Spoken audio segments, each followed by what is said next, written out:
नमस्कार दोस्तों and welcome back to my channel जहां आपको मिलता है सिर्फ और सिर्फ एंटरटेनमेंट। और आज मैं लाया हूं एक नई सीरीज जिसका नाम है 8 डेथ्स ऑफ स्पाइडरमैन का 7th इशू। तो यार वीडियो पे नए हो तो वीडियो को लाइक कर देना और चैनल को सब्सक्राइब कर देना। और साथ ही मेरे चैनल पर ज्वाइन बटन स्टार्ट हो गया है तो आप वहां से ज्वाइन कर सकते हो। और उसी के साथ अब आप मुझसे व्हाट्सएप पर जुड़ सकते हो जिसका लिंक मैं आपको डिस्क्रिप्शन में दे दूंगा।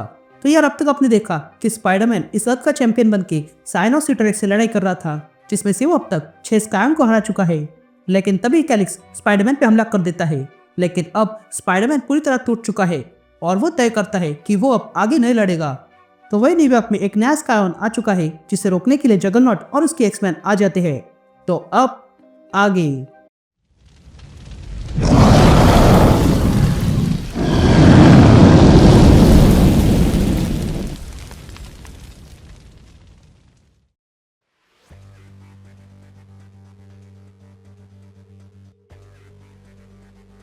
All right gang. तो इशू की शुरुआत में हम पीटर को देखते हैं जो फलिशा के घर में सोया हुआ था। तभी फलिशा वहां पर कॉफी लेकर आती है और पीटर को जगाती है और फिर वहां से चली जाती है। लेकिन तभी पीटर को फील होता है कि एक और स्कायन आ चुका है। या हम क्रेडिस को देखते हैं जो एक्समैन को देखकर कहता है, तुम मूर्खों को लगता है कि तुम मुझे हरा पाओगे। जिस पर साइक्लॉप्स अपनी टीम से कहता है, हमें इसको लिमिट पे रखना होगा, इसलिए किड ओमेगा तुम आगे बढ़ो और टेम्पर तुम यहाँ की धरती को बर्फ बना दो और मैजिक और साइलप मिलकर हमला करो। ये कहते ही साइक्लॉप्स अपने ऑप्टिक ब्लास्ट से क्रेडिस पे हमला करता है, लेकिन उसे क्रेडिस को कुछ भी नहीं हुआ था। तभी क्रेडिस कहता है, तुम में से कोई भी चैंपियन नहीं है, इसलिए तुम लोग मेरे सामने कुछ भी नहीं हो। लेकिन तभी मैजिक और साइलॉप पीछे से आकर क्रेडिस के सर पे हमला करते हैं, जिसके कारण क्रेडिस परेशान हो चुका था और वो कहता है, मुझे परेशान करना बंद करो क्योंकि मुझे इस दुनिया को खत्म करना है। जिस पर साइक्लॉप्स कहता है, हम परेशान नहीं कर रहे हैं, हमने तो अब शुरू किया है। जिस पर क्रेडिस कहता है, तुम इंसान बहुत कमजोर हो और मेरे सामने कुछ भी नहीं हो। लेकिन तभी जगरनॉट वहां आता है और क्रेडिस को अपने पैरों तले रौंद देता है और कहता है, क्या तुम मुझे इन लोगों में मानते हो? यहाँ सिटोरेक ये देख रहा था और तब वो देखता है कि इस लड़ाई में अब जगरनॉट आ चुका है। तभी बचे हुए 2 चैंपियन ये देखकर सिटोरेक से पूछते हैं, ये चैंपियन तो भाग गया, तो क्या अब कोवेनेंट खत्म हो जाएगा? यहाँ क्रेडिस खड़ा होता है और जगरनॉट पे हमला करता है और कहता है, तुम्हारे पास हमारे पिता की पावर है, इसका मतलब ये नहीं कि तुम मुझे हरा सकोगे। या हम एक्समैन को देखते हैं जो लड़ाई देख रहे थे। तभी साइक्लॉप्स टेम्पर से कहता है, जल्दी जगरनॉट को काम करने के लिए जगा दो और साइक्लॉप्स और मैजिक मेरे साथ आ जाओ, हम जगरनॉट की सहायता करेंगे। या सारे लोग भाग के फिस्ट में घुसने लगते हैं। तो वही क्रेडिस और जगरनॉट लड़ाई करते हुए प्लेग्राउंड में आ जाते हैं जहाँ पर बच्चे खेल रहे थे। तभी इन दोनों की लड़ाई के कारण वो बच्चे गिर जाते हैं, लेकिन किड ओमेगा उन्हें बचा लेता है। यहाँ टेम्पर अपनी आइसिंग पावर से फिस्ट का डोर बंद कर देती है ताकि ये लोग अंदर न जाए।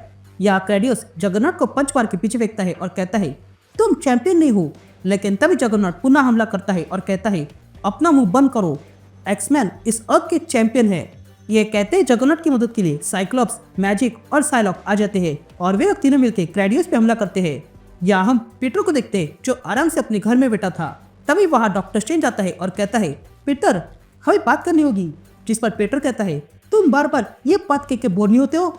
जिस पर स्ट्रेंज कहता है कि मुझे यहाँ नहीं होना चाहिए था क्योंकि दुनिया में और भी प्रॉब्लम है, पर मैं यहाँ तुम्हें ब्लाइट के बारे में बताने आया हूँ। जिस पर पीटर कहता है, मैं ऐसा कुछ करने वाला नहीं हूँ। ये सुनते ही स्ट्रेंज अपनी मैजिक से पीटर को बांध देता है और कहता है, तुम्हें पसंद हो या नहीं, पर तुम्हें जानना होगा कि ब्लाइट क्या है। यहाँ हम कैलिक्स को देखते हैं जो अपने आसन पर बैठा हुआ था और कहता है, कुछ तो बदल चुका है, मैंने जब से कैस्केड का प्रोटेक्शन छोड़ा है तब से मुझ में कुछ अजीब हो रहा है। लेकिन तभी कैलिक्स देखता है कि उसके साथ कुछ अजीब हो रहा था। ये देखकर वो जोर से चिल्लाता है और तब वो देखता है कि उसका फेस अब बदल चुका था। और तब वो कहता है कि अब मैं समझा, मेरी उम्मीद, मेरे सपने, मेरी इच्छा सब बेकार है, बल्कि यही असली ताकत है, मैं इससे बहुत कुछ कर सकता हूँ।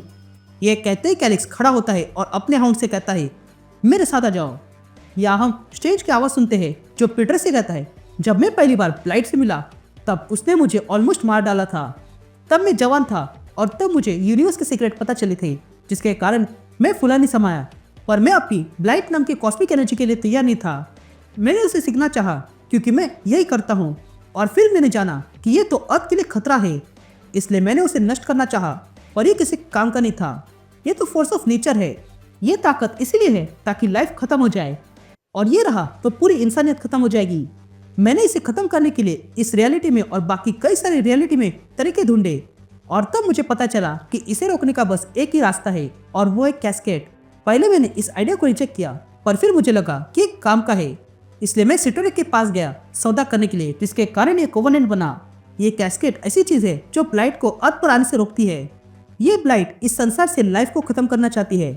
पीटर, यहाँ पे ऐसी भी चीजें हैं जो मौत से बेकार है, और ये उनमें से एक है। ये सुनते ही पीटर कहता है, मैं समझा तुम क्या कह रहे हो, पर इसका क्या फायदा? हम इसे लोगों को बचाएंगे तो कुछ और आ जाएगा। यह सुनते ही स्टेज पीटर से कहता है, देखो तुम्हें इससे बाहर निकलना होगा। ये एक्समैन ब्रेव है, पर वो क्रेडियस को हरा नहीं सकते हैं क्योंकि वो चैंपियन नहीं है। तुम चैंपियन हो और तुम्हारे पास ही ताकत है क्रेडियस को हराने की। तो अगर तुम वापस नहीं लौटे तो ये कैस्केड टूट जाएगा और ब्लाइट अर्थ पे आ जाएगा और सब कुछ खत्म हो जाएगा। ये सुनने के बाद पीटर कहता है, मैं उम्मीद करता हूँ कि तुम और एक्समैन जीत जाए। ये सुनते ही स्टेंज रुक जाता है और वहां से चला जाता है। ये देखकर पीटर पुनः बैठ जाता है और देखता है कि वहां पर सायरा आ चुकी थी। तभी सायरा पीटर से कहती है, जितना मैंने सोचा था तुम मुझसे कई अधिक फैसिनेटिंग हो। मैंने तुम्हारे लोगों को देखा और अपने भाइयों को भी। यहाँ हम जगन्नाथ को देखते हैं जो क्रेडिस को मार मार कर उसकी हालत खराब कर देता है और उसे धरती पर पटकता है और कहता है, हार मान लो। तभी क्रेडिस खड़ा होते हुए कहता है, मैं हार मानता हूँ, तुम भले ही आज जीत गए हो। पर यह कहते ही क्रेडिस के सीने से कोई आर पार हाथ डालता है और इन सब से कहता है, यह भले ही हार गया हो पर मैं नहीं हारूंगा। यहाँ सायरा को भी फील होता है कि कुछ गड़बड़ हुई है। तभी सायरा पीटर से कहती है, देखो मेरे एक भाई ने दूसरे भाई को मार दिया है। यहाँ हम देखते हैं कि क्रेडिस को मारने वाला कोई और नहीं बल्कि कैलिक्स था, जो अब इन ब्लाइट से पूरी तरह इन्फेक्ट हो चुका है। और तब वो कहता है, मैं हूँ कैलिक्स और मैं इस अर्थ पर राज करने आया हूँ। ये कहते ही कैलिक्स अपने हॉर्न को आजाद कर देता है। या एक्समैन ये देखते हैं और तुरंत कैलिक्स पर हमला करते हैं, लेकिन तभी उनके सामने कैलिक्स के हॉर्न आ जाते हैं जिन्हें एक्समैन रोकने लगते हैं। लेकिन तभी जगन्नाथ कैलिक्स के पास दौड़ते हुए आता है और कैलिक्स पर पंच मारने जाता है, लेकिन कैलिक्स उसका हाथ पकड़ लेता है और कहता है, मेरे पिता की आदत है सबको अपने तोहफे बांटने की, पर मेरे पास कुछ खास है। ये कहते ही कैलिक्स जगन्नाथ को किसी सूखे पत्ते की तरह उठाकर फेंक देता है, जिसके कारण जगन्नाथ शॉप में आके गिर गया था। यहाँ मैजिक ये देखती है और तुरंत जगन्नाथ के पास आती है। यह जगन्नाथ भी इस बात से हैरान था कि उससे भला और ताकतवर कैसे हो सकता है। यहाँ ये सब कुछ करने के बाद कैलिक्स ऊपर अपने फादर की ओर देखता है और कहता है, क्या आप देख रहे हो फादर? यहाँ सायरा रोने लगती है और कहती है, क्रेडियस मर चुका है। यहाँ आंट में सबको बचाकर फिश मिला रही थी, लेकिन तभी काउंट उन पर हमला कर देता है।